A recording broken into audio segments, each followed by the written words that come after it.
इन सब एविडेंसेस के बारे में तुम्हें क्या कहना है?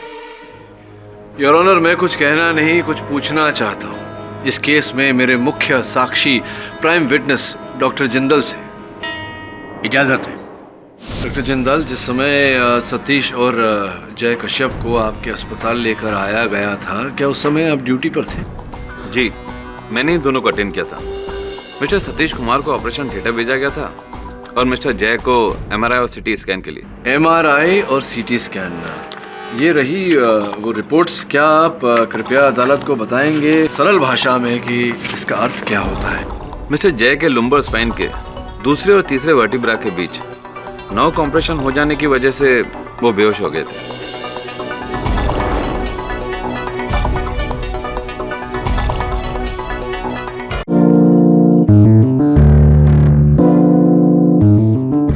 मैं इन्हें मिस्टर सतीश के खून के इल्जाम में गिरफ्तार करने आया हूँ। खून? किसी ने मेरे पति को मारा है। योर ऑनर, जब सतीश की मौत हुई उस वक्त तो मैं बेहोश था। प्रोसिक्यूशन की ये दलील है कि रात के समय जय कश्यप को होश आ गया और वो अपने बिस्तर से उठ खड़े हुए।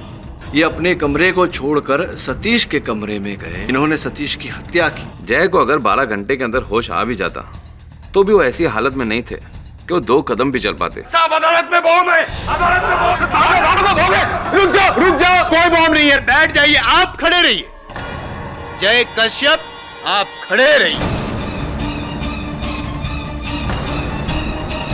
योर ऑनर, पिछली डेट में पाठक साहब ने अपने इस खूनी मुवक्किल को बचाने के लिए बहुत कोशिश की, सब रिपोर्ट्स वगैरह सब पेश किया और मैंने ये साबित कर दिया था कि जो रिपोर्ट्स इन्होंने पेश किए थे वो तो नकली थे ही और इनके प्राइम विटनेस को भी मैंने नकली साबित कर दिया था। यहाँ तक कि ये जो उनका मुवक्किल है वो भी एक फ्रॉड है, ये भी साबित कर दिया। अरे, आपकी व्हीलचेयर कहाँ चली गई?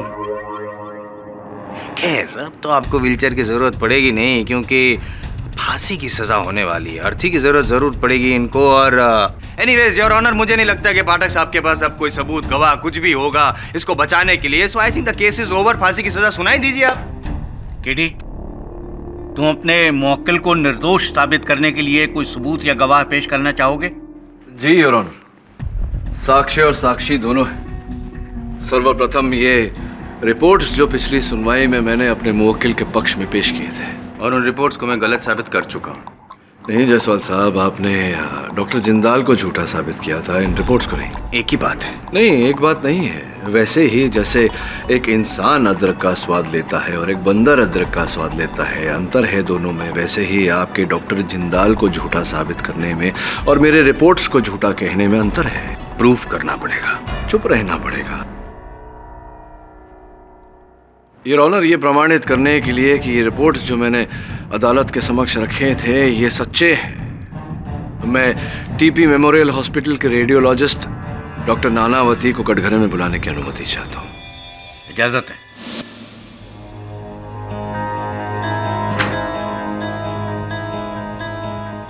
योर ऑनर, अभियोग पक्ष महोदय मेरी दलील को भंग करने के लिए अपनी स्वर नली को कष्ट न दे, इसलिए कुछ प्रमाण पत्र अदालत के समक्ष रखना चाहूंगा। प्रथम प्रमाण पत्र से यह स्पष्ट होता है योर ऑनर कि सन 1993 में डॉक्टर नानावटी ने सर्वश्रेष्ठ रेडियोलॉजिस्ट होने की उपाधि प्राप्त की। दूसरे प्रमाण पत्र से यह स्पष्ट होता है कि डॉक्टर नानावती की जो जीवन बीमा है उसके रकम पर अब तक कोई क्लेम नहीं किया गया योर ऑनर। ये जीवित थे, जीवित हैं और आशा करते हैं कि लंबे आयु तक ये जीवित रहेंगे। तीसरा और अंतिम your honour TP memorial hospital की पंजिका है, जिससे यह स्पष्ट होता है कि 22 नवंबर सुबह 10 बजे डॉक्टर नानावती अस्पताल में दाखिल हुए थे। डॉक्टर नानावती, आप इस व्यक्ति को पहचानते हैं? जी हाँ, जय कश्यप है। कृपया अदालत को बताइए कि कैसे पहचानते हैं मैंने? जी, 22 नवंबर की सुबह करीब 10:30 बजे इन्हें टीपी मेमोरियल हॉस्पिटल में लाया गया, जहां पर इनका MRI और CT स्कैन किया गया। वो सारे टेस्ट मैंने किए। क्या फल निकला इनके परीक्षण का? जय कश्यप के लंबर स्पाइन में चोट पहुंची थी और उनके L2 और L3 वर्टिब्रा के बीच की नस दब गई थी। L2 और L3 वर्टिब्रा के बीच में जो नस होती है उसके दब जाने से व्यक्ति पर क्या असर होता है? जी, ये नर्व्स डायरेक्टली ब्रेन से जुड़ी हुई होती है। अगर ये नर्व्स दब जाए तो पेशेंट बेहोश हो जाता है।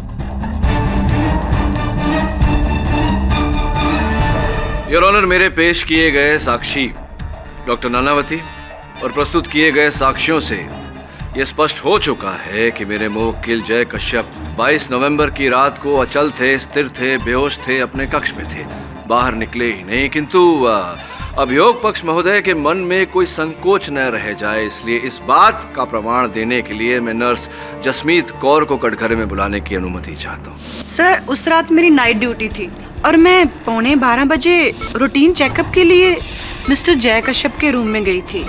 उस वक्त मिस्टर जय कश्यप बेहोश थे। अभी अभी आपने नर्स जसमीत का कथन सुना, क्या आप उनके कथन से सहमत हैं? यस, रात को 12 बजे के करीब जब मैं ड्यूटी पर वापस आई तब मैंने नर्स जसमीत से जय के बारे में पूछा भी था और उनके रिकॉर्ड्स भी चेक किए थे। उस वक्त जय बेहोश ही थे।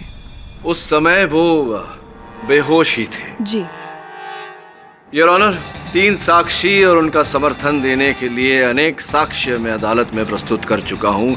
ये स्पष्ट हो चुका है कि जिस समय सतीश कुमार जी की हत्या हुई उस समय मेरे मुवक्किल जय कश्यप अपने कक्ष में थे, बेहोशी की अवस्था में। गिरी, तुम्हारी दलीलों से ये डेफिनेटली साबित होता है कि तुम्हारे गवाह डॉक्टर जिंदाल की गवाही गलत नहीं थी और ना ही जय कश्यप की रिपोर्ट्स गलत थी। मिस्टर आयाम जायसवाल, आप कुछ क्रॉस एग्जामिनेशन करना चाहेंगे? Thank you for the consideration your honour. एक आप ही है जो मुझे अदालत में बोलने का मौका देते हैं, वरना पाठक साहब का बस चले तो मेरी बोलती ही बंद कर दे। डॉक्टर सुवर्ण लेखा, आपने जय कश्यप का लेखा जोखा यानी कि जो रजिस्टर में एंट्री की थी नर्स जसमीत कौर ने, सिर्फ वही देखा ना? खुद तो चेकअप करने आप गई नहीं थी जय कश्यप को, करेक्ट? मैं खुद जाकर जय कश्यप को चेक नहीं कर पाई थी क्योंकि इससे पहले ही वार्ड बॉय अजीत के चिल्लाने की आवाज सुनाई दी और मैं फौरन दौड़कर आईसीयू की ओर गई, जहाँ पे आपने सतीश कुमार को मरा हुआ पाया। जी। जनरली आस्किंग, जब पेशेंट का होश में होना और पेशेंट का बेहोश होना, इन दो अलग अलग सिचुएशंस को आप डॉक्टर्स कैसे डिफरेंशिएट करते हैं? It's simple. जब पेशेंट होश में होता है तो वो अपने हाथ पैर हिला सकता है, उसकी आंखें खुली होती हैं और अपनी कंडीशन को लेकर बहुत सारे सवाल पूछता है, और जब वो बेहोश होता है तो बेहोश हो, नो कंप्लेंट्स, नो क्वेश्चंस। इसके अलावा कोई क्लिनिकल टेस्ट है, मतलब कोई ऐसी मशीन है जिससे पता चल सके कि पेशेंट होश में है या बेहोश है? जी नहीं, पेशेंट होश में है या बेहोश है इसका पता लगाने के लिए ऐसी तो कोई मशीन नहीं है। जसमीत जी, आप जब जय कश्यप का रूटीन चेकअप करने गई रात को 11:15 बजे के आसपास, तभी जय कश्यप अपने कमरे में बेहोश थे या सो रहे थे? जी, सोच के जवाब दीजिएगा। जी वो बेहोश थे। बेहोश? नहीं, वो शायद सो रहे थे।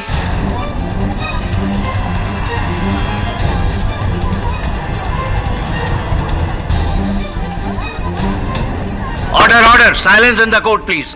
मैं पक्का कुछ नहीं कह सकती। तो कोई बात नहीं, अब जो नेक्स्ट सवाल है मेरा वो बहुत इजी है, आप आसानी से जवाब दे पाएंगी, पक्का जवाब दे पाएंगी। जब आप कमरे में गई तब जय कश्यप की जो पत्नी है जो वहाँ पे बैठी हैं, सावित्री जी, वो जाग रही थी या सो रही थी? जी वो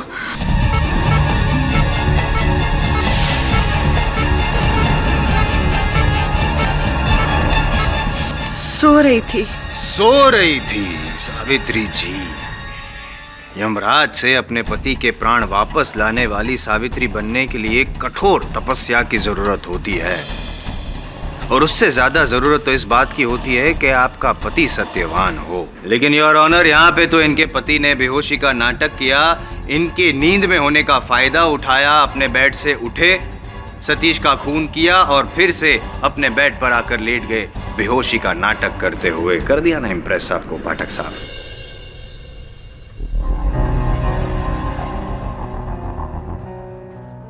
जन्मदिन कब है आपका? नहीं, मेरा कहने का अर्थ ये है कि कितनी आयु हो गई आपकी? क्या लगता है आपको? मुझे लगता है कि उम्र तो हो गई आपकी, लेकिन बड़े नहीं हुए, इसलिए बच्चों जैसी बातें करते रहते हैं हमेशा। योर ऑनर, जायसवाल साहब जो कह रहे हैं वैसा हो सकता था, परंतु ऐसा हुआ नहीं है। हुआ इस कारण नहीं है योर ऑनर, क्योंकि जब भी रोगी को अस्पताल में भर्ती किया जाता है गंभीर अवस्था में, उसके दिल की गति पर निरीक्षण रखने के लिए एक हार्ट मॉनिटर लगाया जाता है और उस हार्ट मॉनिटर के चेस्ट लीड्स छाती पर लगाए जाते हैं योर ऑनर। स्पष्ट है योर ऑनर कि जब मेरे मुवक्किल अस्पताल में भर्ती हुए, इनकी भी अवस्था गंभीर थी, इन्हें भी हार्ट मॉनिटर लगाया गया था, चेस्ट लीड्स इनकी छाती पर लगाए गए थे। अब ये हार्ट मॉनिटर क्या होता है, चेस्ट लीड्स क्या होते हैं, मैं चाहता हूं कि अस्पताल के विशेषज्ञ डॉक्टर सुवर्णलेखा आकर हमारे परम मित्र जायसवाल साहब को समझाएं।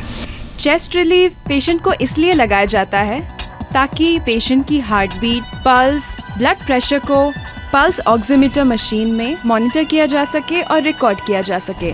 सरल भाषा में जो रोगी के दिल की धड़कन होती है, उसकी जो नर्व्स की गति होती है, उसका लेखा जोखा उस मशीन में रिकॉर्ड हो जाता है। जी। ये डॉक्टर, ये मेरे मुवक्किल जय कश्यप की रिपोर्ट है। जब से वो अस्पताल में भर्ती हुए तब से लेकर 23 नवंबर सवेरे का समय है, 10:03 है शायद। पूरी स्थिति इसमें दर्ज है। जी योर ऑनर, जायसवाल साहब के कथन के अनुसार मेरे मुवक्किल जय कश्यप एक ढोंगी है। वो बेहोश होने का ढोंग कर रहे थे, नाटक कर रहे थे।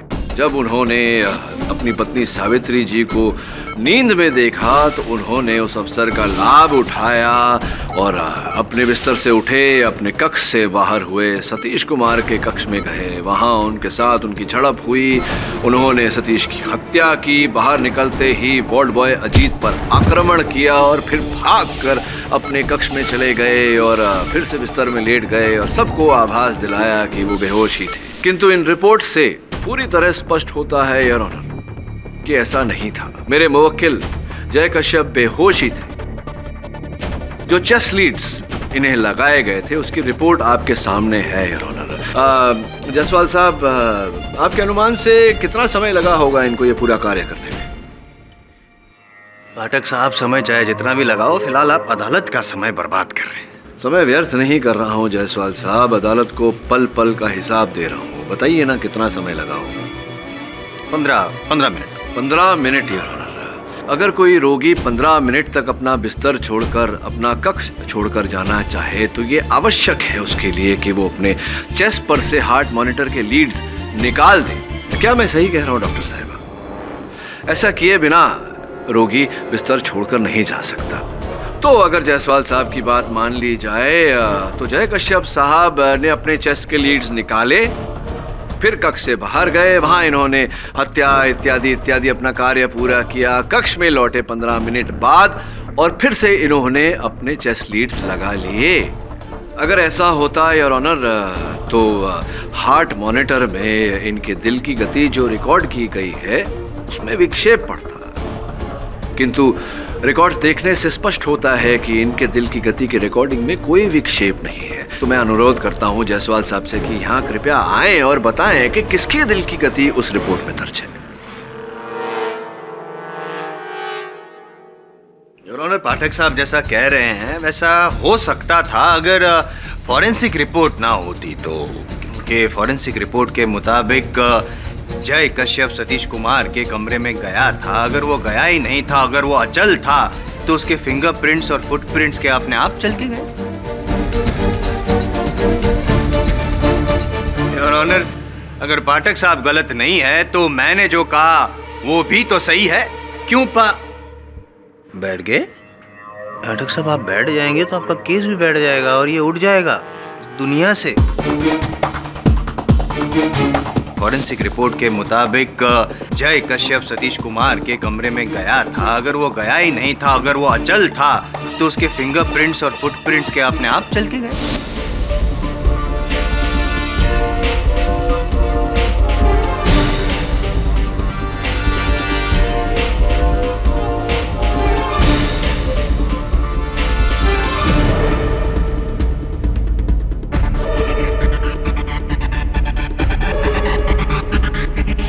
बैठा नहीं जायसवाल साहब, बिठा दिया आपने। ना चाहते हुए भी मुझे बोलना पड़ेगा कि हो सकता है ये मेरे व्यावसायिक जीवन की पहली हार हो, वो भी आपके हाथ।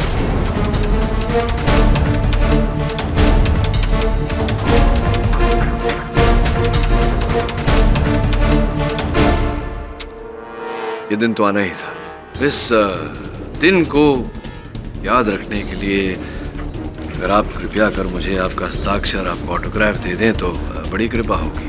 निश्चय। आपके लिए इतना तो कर ही सकता हूँ। धन्यवाद। With love. एक मिनट। चंद प्रश्न पूछ लूं आपसे तो आपत्ति तो नहीं होगी? आप जीत ही गए आप। हाँ, कुछ मतलब ऐसे जनरली। हाँ, तो ये जो कलम आपके हाथों में है, यहाँ हस्ताक्षर करने के लिए आपको इस कलम को खोलना पड़ा था? Of course, common sense. हाँ, तो कलम पर भी आपकी उंगलियों के निशान है और उसके कवर पर भी आपकी उंगलियों के निशान है। हाँ, तो इसी प्रकार से अगर जय कश्यप को हत्या करनी होती सतीश कुमार की, आईसीयू में जाने के लिए उन्हें दरवाजा खोलना पड़ता आईसीयू का, तो दरवाजे की नॉब पर इनकी उंगलियों के निशान होते हैं। नहीं है, आईसीयू के दरवाजे के नॉब पर इनकी उंगलियों के निशान नहीं है, जिस प्रकार से इस कलम के कवर पर आपकी उंगलियों के निशान है। समझ गए या आगे भी समझाओ? योर ऑनर, मेरे कहने का तात्पर्य ये है कि कक्ष के अंदर चंद वस्तुओं पर जय कश्यप जी की उंगलियों के निशान मिले हैं, किंतु आईसीयू के मुख्य द्वार पर इनकी उंगलियों के निशान नहीं है। और इस केस में हत्या का औजार जो है लाइफ सपोर्ट सिस्टम, उस पर भी इनके उंगलियों के निशान नहीं है। योर ऑनर, जिस प्रकार से उंगलियों के निशान होने से व्यक्ति दोषी साबित होता है, उसी प्रकार उंगलियों के निशान न होने से व्यक्ति निर्दोष साबित होता है। मुझे पूरा विश्वास है योर ऑनर कि जिन वस्तुओं पर जय कश्यप की उंगलियों के निशान पाए गए हैं, उन वस्तुओं का असल हत्यारे ने अभी चालन किया है। इस समय तो ये जानकारी नहीं है मुझे योर ऑनर की असल हत्यारा कौन है। असल हत्यारे को ढूंढने के लिए और अपने मुवक्किल को पूरी तरह निर्दोष साबित करने के लिए मैं अदालत से समय की मांग करता हूँ। Permission granted. सर, जय के फिंगरप्रिंट्स सलाइन वाटर और ऑक्सीजन मास्क पर मिले, खून के निशान चादर पर मिले। माना कि आईसीयू के दरवाजे पर और लाइफ सपोर्ट सिस्टम पर उसके फिंगरप्रिंट्स नहीं है, लेकिन कितनी नर्सेज और डॉक्टर्स आईसीयू में आए और गए, हो सकता है कि जय के फिंगरप्रिंट्स मिट गए। तो अगर स्टाफ और विजिटर्स का आईसीयू रूम नंबर 3 के साथ कोई लेना देना नहीं, तो ये पता लगा वरुण की 22 नवंबर को और कितने लोग उस अस्पताल में भर्ती हुए थे। मगर सर, हॉस्पिटल के स्टाफ या हॉस्पिटल के पेशेंट्स को जैसे क्या दुश्मनी हो सकती है? यही तो पता लगाना है।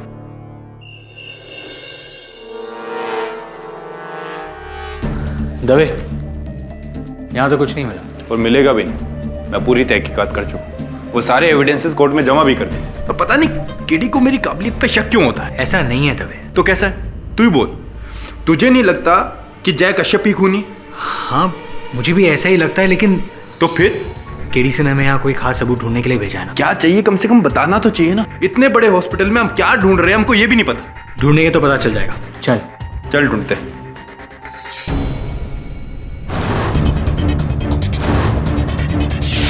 वरुण, यहाँ कुछ नहीं, चल।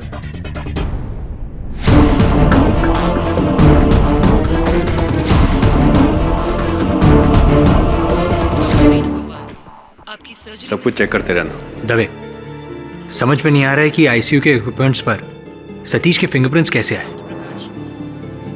खाली हाथ जाऊंगा तो केडी से को क्या मुंह दिखाऊंगा? हाँ यार, ये बात तो है। और वरुण खा लिया जाएगा, ये सबसे बड़ी बात है। दवे,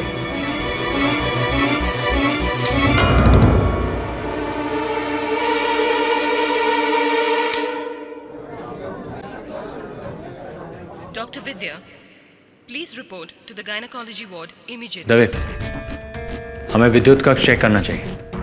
विद्युत कक्ष? पावर।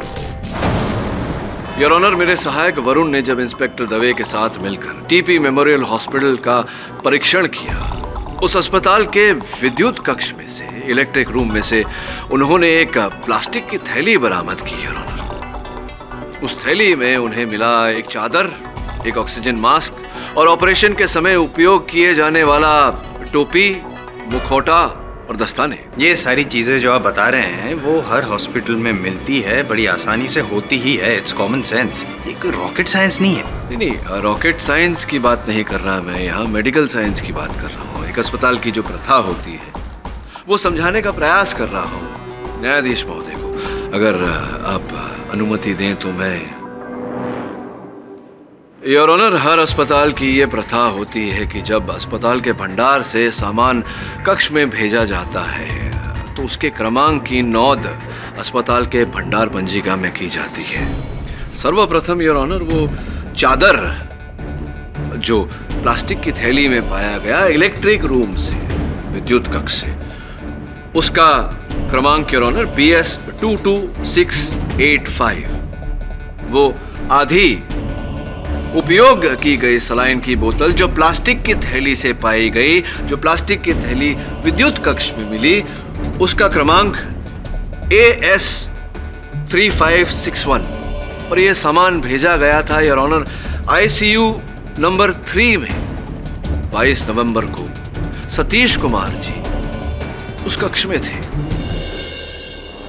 जो ऑक्सीजन मास्क उस थैली से मिला, जो थैली विद्युत कक्ष से पाया गया, इलेक्ट्रिक रूम से पाया गया, उसका फोरेंसिक जांच ये कहता है योर ऑनर कि उसके अंदर जो लार पाई गई वो सतीश कुमार जी की ही थी। योर ऑनर, ये जो चादर इस केस में साक्ष्य के रूप में प्रस्तुत किया गया है, जिस पर जय कश्यप का लहू लगा है, उस चादर की नोंद 22 नवंबर के इस पंजिका में है ही नहीं योर ऑनर। वो जो सलाइन की बोतल और ऑक्सीजन मास्क सतीश कुमार जी के कमरे से बरामद हुआ, उसकी नोंद भी इस पंजिका में नहीं है योर ऑनर। तुम कहना क्या चाहते हो केडी? मैं ये कहना चाहता हूँ योर ऑनर कि असल हत्यार ने सर्वप्रथम बेहोश पड़े जय कश्यप के हाथों के जख्म से इस चादर पर लहू की छाप ली। उसके पश्चात सलाइन की बोतल पर और ऑक्सीजन मास्क पर इनकी उंगलियों के छाप ली। सतीश कुमार के कमरे में गया, उनकी हत्या की, ये सारा सामान बदला और असल सामान को प्लास्टिक की थैली में डालकर विद्युत कक्ष में छिपा दिया।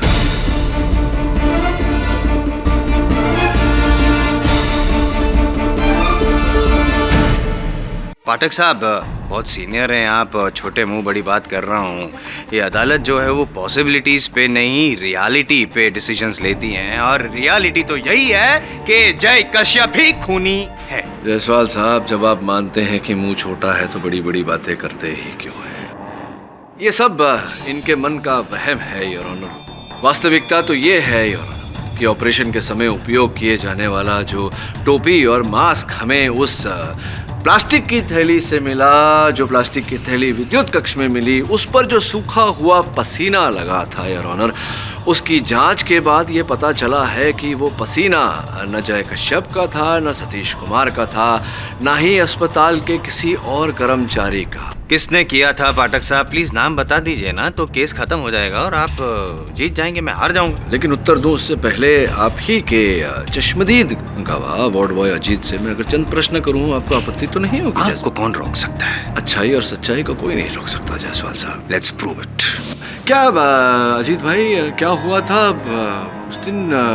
चोट वोट लग गई थी आपको, उस रात कुछ देखा भी था आपने? जरा याद करा दीजिए। मैंने देखा कि ये जय उस सतीश जी का लाइफ सपोर्ट सिस्टम ऑफ किया, उनको मार दिया सब, और उसके बाद ICU से निकल के भाग रहा था। अच्छा, तो लाइफ सपोर्ट सिस्टम ऑफ किया, तो लाइफ सपोर्ट सिस्टम पर इनकी उंगलियों के निशान क्यों नहीं है, क्या बता सकते हैं? नहीं, कोई बात नहीं।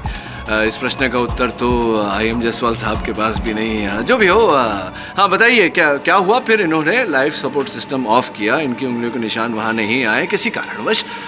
उसके बाद उसके पीछे दौड़ा उसको रोकने के लिए, लेकिन उसने एक फाइट मार दिया मेरे को और भाग गया उधर से। अच्छा, भाग गए। तो कौन से हाथ से मारा था? इधर मारा साहब, राइट हैंड से। राइट हैंड से?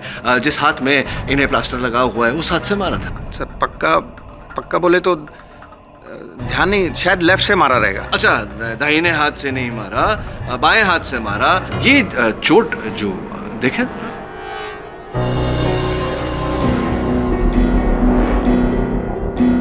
हाँ तो डॉक्टर साहिबा, अदालत को कृपया बताइए कि इस प्रकार का घाव जहाँ चेहरे की चमड़ी फट गई है, टूट गई है, क्या जय कश्यप उस समय इतने सक्षम थे कि इस तरह से आक्रमण कर पाते? जय कश्यप फिजिकल रूप से इतने स्ट्रांग नहीं थे कि वो इस तरह का जोर आजमा सके। लेकिन इनका जो घाव है, देखिए किस प्रकार से चमड़ी फटी हुई है, कटी हुई है। क्या केवल एक मुक्का मारने से इस प्रकार का घाव दिया जा सकता है? जी नहीं सर। मुझे लगता है घाव देखने से कि किसी औजार का उपयोग किया हो सकता है। सर अगर कुछ रिंग विंग पहनी हो तो हाथ में अगर अंगूठी हो। लेकिन क्या अस्पताल की ये प्रथा नहीं होती कि सीटी स्कैन या एमआरआई ऐसे कार्य से पहले सारे आभूषण रोगी के निकाल दिए जाते हैं? हाँ सर, ऐसी प्रक्रिया होती है और जय की भी सारे ऑर्नामेंट्स निकाल लिए गए थे।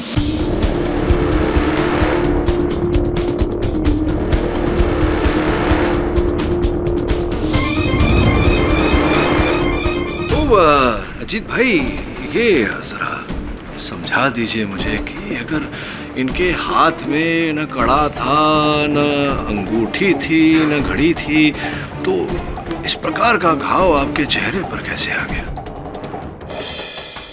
क्या हुआ? कुछ सूझ नहीं रहा, अचानक कुछ याद नहीं आ रहा और ये माथे पर पसीने के बूंद मुझे दिखाई पड़ रहे हैं।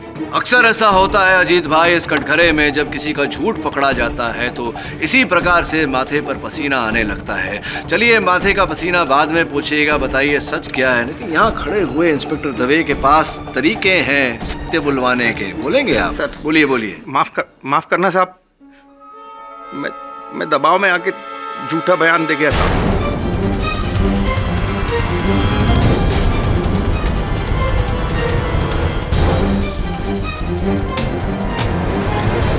आपने कुछ देखा ही नहीं, झूठा बयान दिया दबाव में आकर। कुछ भी नहीं देखा आपने। थे आप वहाँ? थे पर देखा नहीं। कुछ तो देखा होगा। ये चोट कैसे आई आपको? कुछ तो हुआ होगा। क्या हुआ? देखा, बताइए क्या देखा? साहब मैंने देखा एक आदमी कोई तो भी था साहब, वो आईसीयू से निकला, उसके हाथ में एक प्लास्टिक की थैली थी।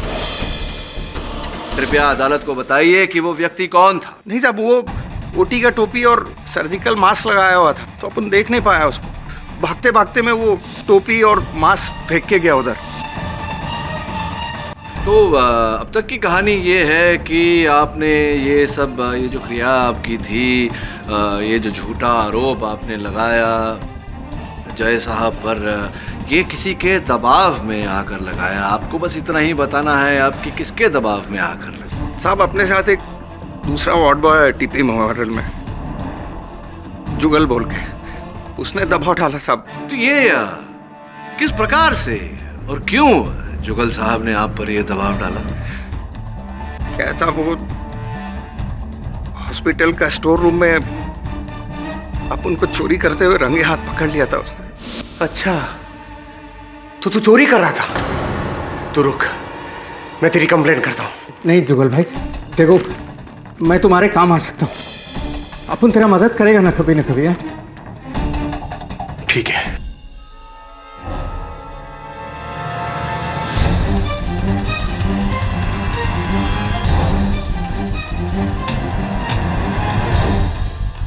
वो टाइम पे जुगल ने अपने को कुछ नहीं बोला साहब। फिर 2-4 घंटे बाद फोन करके मेरे को बोला हॉस्पिटल के बाहर में।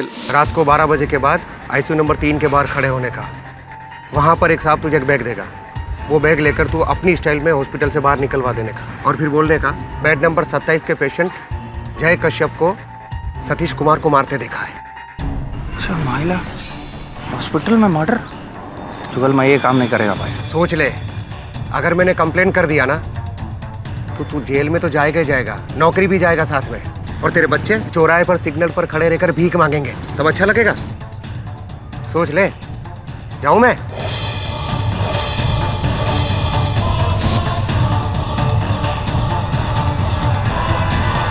तो अजीत भाई, ये जो प्लास्टिक की थैली थी, उस थैली को आपने एक बार खोल कर तो देखा होगा कि क्या है उसमें, क्या था उस सब? उसमें सलाइन का बाटली, सर्जिकल मास्क और ओटी का टोपी, यही सब था साहब उसमें, यही था। यही सब सामग्री थी उसमें। केवल एक बात और स्पष्ट कर दीजिए, ये जो अपने स्टाइल की क्रिया थी, ये क्या थी? किस प्रकार से आप उस सामान को निकालने वाले थे, छुपाने वाले थे, कैसे? क्या है साहब कि जब भी अपन लोग का छुट्टी होता है तो बाहर निकलने के पहला पूरा स्टाफ का चेकिंग होता था, तो अपना सेटिंग है साहब, वो कैंटीन वाला छगन चाचा के साथ उस सामान में एक प्लास्टिक बैग में डाल देता हूँ और वो कचरे के डब्बा में डाल के उसको बाहर निकाल देता है। फिर मैं बाहर कचरे के डब्बे से वो प्लास्टिक बैग निकाल लेता हूँ। अब उस समय तो हड़बड़ा के मैंने वो प्लास्टिक का थैली पावर रूम में छुपा दिया।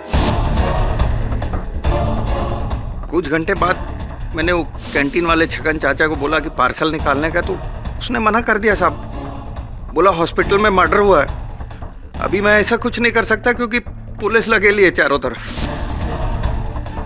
3 दिन तक लगातार कोशिश करता रहा साहब कि वो पार्सल कैसे भी निकल जाए उधर से, लेकिन चारों तरफ हवलदार लोग थे,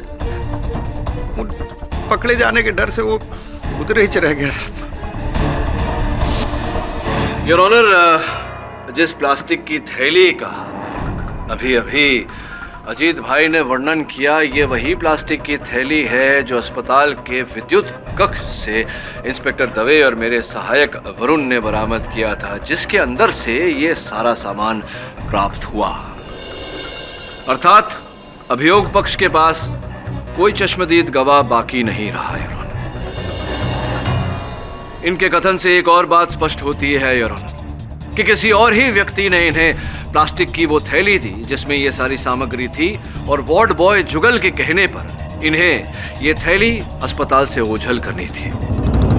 अब मैं आग्रह करूंगा अदालत से कि आप पुलिस को आज्ञा दें कि अजीत को हिरासत में लिया जाए और जुगल की खोज करके उसे भी रिमांड पर लिया जाए, क्योंकि अब सत्य तक पहुंचने का एक ही तरीका है यार, वार्ड बॉय जुगल। यह अदालत अजित करमरकर को फौरन हिरासत में लेने का हुक्म देती है और पुलिस को यह हिदायत देती है कि फौरन वार्ड बॉय जुगल को ढूंढकर अदालत में पेश किया जाए।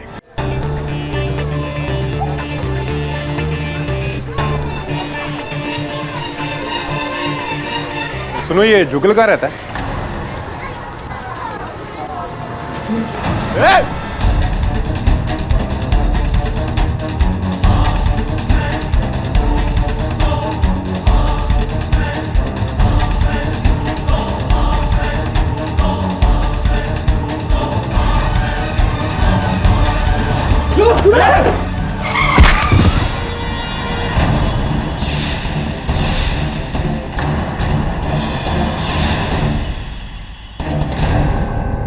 सर, जो के लिए आखिरी जरिया था कातिल तक पहुंचने का, अब वो भी मर गया। और नहीं गया, मारा गया है।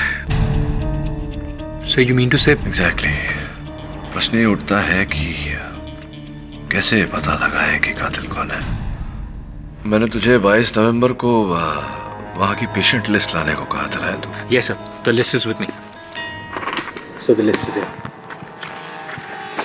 सर, टोटल 7 पेशेंट थे उस वार्ड, उनमें से 4 पहले से एडमिट थे। बचे 3 लोग जो 22 नवंबर को ही भर्ती हुए थे, जय कश्यप, सतीश कुमार और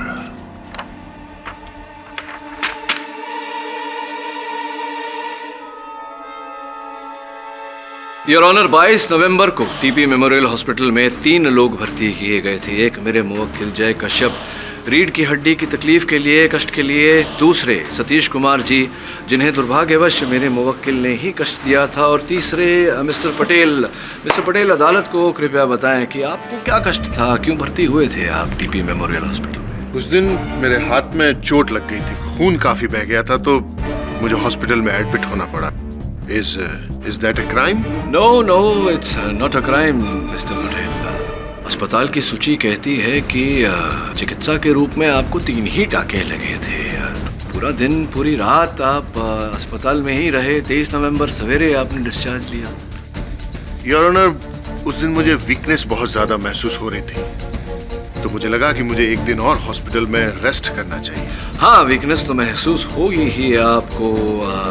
आपने नस काट लिया ना, आपका नस कट गया था, लहू बहुत बह गया था। बहरहाल अंगूठियां पहनने का शौक है आपको, not a crime. Patel, nice rings. Jugal ward boy को जानते होंगे आप। कौन जुगल? पीपी मेमोरियल हॉस्पिटल के वार्ड बॉय जुगल।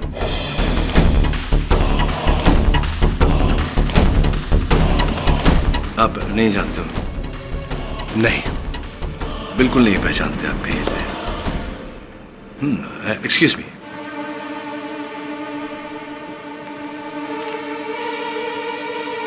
हाँ, best national bank, BN bank, Worli branch, account number 081510500005096। अभी का अकाउंट स्टेटमेंट है ना ये।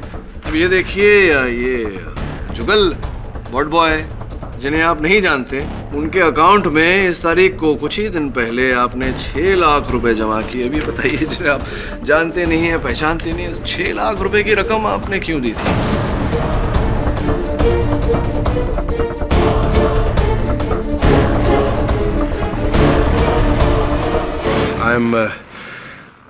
आई am really sorry your honour. Actually ये जुगल मेरे ड्राइवर श्याम का छोटा भाई है। श्याम को थ्रोट कैंसर हो गया था और जुगल को उसके इलाज के लिए पैसों की जरूरत थी, तो मैंने उसकी मदद कर दी। लेकिन इतना पुण्य का काम करके आपने अदालत से ये बात क्यों छिपाई? Well, I don't want to talk about my charities. Would you like to talk about your crimes? किस क्राइम की बात कर रहे हैं आप? सतीश कुमार जी की हत्या। भला मैं सतीश कुमार को क्यों मारूंगा? क्योंकि आपकी पत्नी का इलिसिट रिलेशनशिप, गैर कानूनी नाजायज संबंध था सतीश जी के साथ, और आपकी घर में जो नौकरानी काम करती है, उन्होंने हमें बताया कि आप इस बारे में जान चुके थे आप।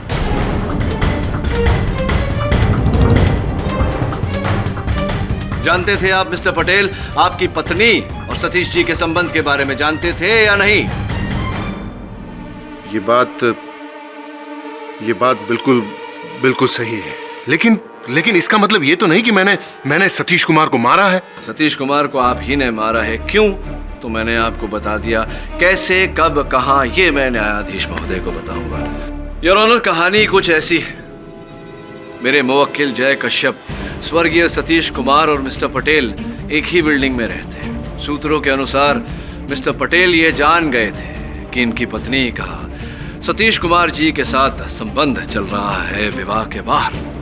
उस समय तो ये चुप रहे, अवसर की प्रतीक्षा कर रहे थे, और वो अवसर इन्हें मिला 22 नवंबर की सुबह, जब इन्होंने सतीश कुमार को जय कश्यप के साथ लड़ते हुए देखा। योर ऑनर, उस झगड़े में सतीश कुमार जी घायल हुए, और जब मिस्टर पटेल ने सतीश कुमार जी को टीपी मेमोरियल हॉस्पिटल के एम्बुलेंस में जाते हुए देखा, उसी समय इन्होंने अपना षड्यंत्र रचना शुरू कर दिया। योर ऑनर, मिस्टर पटेल ही वो व्यक्ति हैं जिन्होंने 22 नवंबर की रात सतीश कुमार के आईसीयू रूम नंबर 3 में ये सारा सामान, ये ऑक्सीजन मास्क, ये सलाइन बॉटल, ये चादर, ये सब बदला। मिस्टर पटेल ही वो व्यक्ति है जो वहां से भागे वार्ड बॉय अजीत को इन्होंने मुक्का मारा, जो इनके उंगलियों में लगी हुई अंगूठियां प्रमाणित करती है। यही वो व्यक्ति हैं जिन्होंने वार्ड बॉय अजीत को वो प्लास्टिक की थैली दी थी जिसमें वो सारा सामान उपस्थित था। ये सिर्फ इल्जाम है मेरे ऊपर, आपके पास कोई सबूत नहीं है? सबूत योर ऑनर,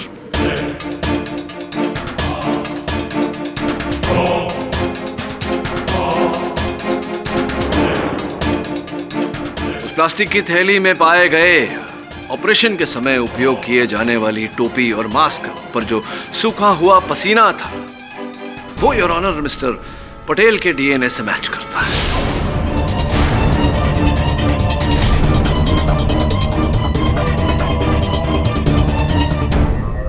सॉरी पाठक साहब, सॉरी टू डिस्टर्ब यू। सिर्फ इतना बता दीजिए कि ये जो पटेल जी हैं, इनका डीएनए सैंपल आपको कहाँ से मिला? 22 नवंबर को ये टीपी मेमोरियल हॉस्पिटल में भर्ती हुए थे। आपको पहले भी कहा गया था कि ये डिजिटल इमेजिंग और टेक्नोलॉजी का जमाना है, हर चीज दर्ज की जाती है अस्पताल में, वहीं से। और इससे पहले योर ऑनर की अभियोग पक्ष फिर से कोई बेतुका प्रश्न पूछकर मुझे टोके, मैं अंत में अदालत के सामने ये कहना चाहूंगा कि वार्ड बॉय जुगल तो हमारे साथ रहे नहीं, किंतु हत्या के दिनांक पर ही मिस्टर पटेल का 6 लाख रुपया वार्ड बॉय जुगल को देना वार्ड बॉय अजीत के कथन को समर्थन देता है कि जुगल के कहने पर उसने ये कार्य किया। And that, Mr. Patel, is a heinous crime that you have committed and you have been caught. Confession, Iqbal जुर्म, no other choice. हाँ, मैंने ही सतीश कुमार को मारा है।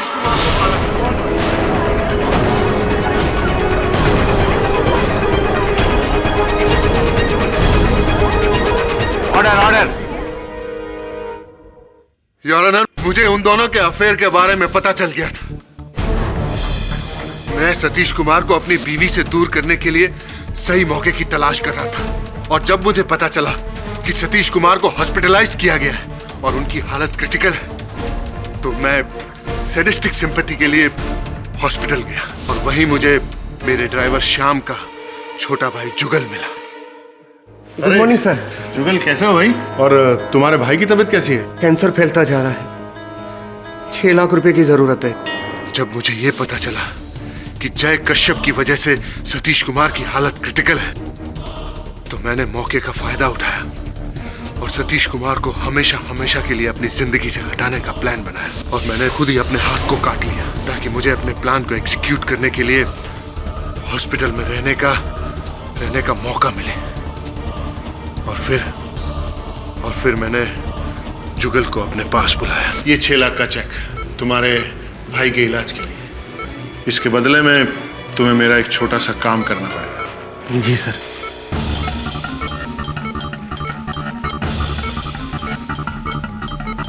पर साहब, मैं चश्मदीद गवाह नहीं बन पाऊंगा, तो क्या है साहब, रात को मेरा ड्यूटी खत्म हो जाता है, हम दोनों फंस सकते हैं साहब। साहब, वो वार्ड बॉय अजीत है, वो आपका काम कर देगा साहब। उसे सब अच्छी तरह से समझा देना। मैडम जी, आपको अकाउंट डिपार्टमेंट में बुलाया है।